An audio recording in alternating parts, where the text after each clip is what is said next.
ಶತ್ರು ಸಂಹಾರ ಪೂಜೆ ಮಾಡಿಸಿದ್ರ ನಟ ದರ್ಶನ್ ಕೇರಳದ ಪ್ರಸಿದ್ಧ ದೇವಸ್ಥಾನದಲ್ಲಿ ಕಾಣಿಸಿಕೊಂಡಿದ್ದಾರೆ ಕಿಲ್ಲಿಂಗ್ ಸ್ಟಾರ್. ಶತ್ರು ಸಂಹಾರ ಪೂಜೆ ಮಾಡಿಸಿದ್ರ ನಟ ದರ್ಶನ್ ಅನ್ನುವಂತಹ ಪ್ರಶ್ನೆ.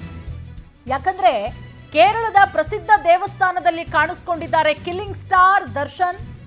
ಶತ್ರು ಸಂಹಾರ ಪೂಜೆಗೆ ಪ್ರಸಿದ್ಧವಾದಂತಹ ಕೇರಳದ ದೇವಸ್ಥಾನ ಅದು ಕಣ್ಣೂರಿನ ಮಾಡಾಯಿಕಾವು ದೇವಸ್ಥಾನದಲ್ಲಿ ದರ್ಶನ್ ಕುಟುಂಬ ಕಾಣಿಸಿಕೊಂಡಿರೋದು.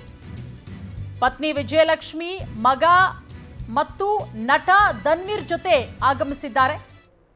ಶ್ರೀ ಭಗವತಿ ದೇವಸ್ಥಾನ ಮಾಟ ಮಂತ್ರಕ್ಕೆ ಬಹಳಷ್ಟು ಫೇಮಸ್ಸು ಕೇರಳದಲ್ಲಿರೋದು. ಶತ್ರು ಸಂಹಾರಕ್ಕೆ ವಿಶೇಷ ಪೂಜೆ ಮಾಡಿದ್ರ ದರ್ಶನ್ ಫ್ಯಾಮಿಲಿ. ಯಾಕಂದ್ರೆ ಈ ಹಿಂದೆ ಆ ದೇವಸ್ಥಾನಕ್ಕೆ ಹಲವು ರಾಜಕಾರಣಿಗಳು ಕೂಡ ಭೇಟಿ ಕೊಟ್ಟು ಶತ್ರು ಸಂಹಾರ ಪೂಜೆಯನ್ನು ಕೂಡ ಮಾಡಿಸಿದ್ರು.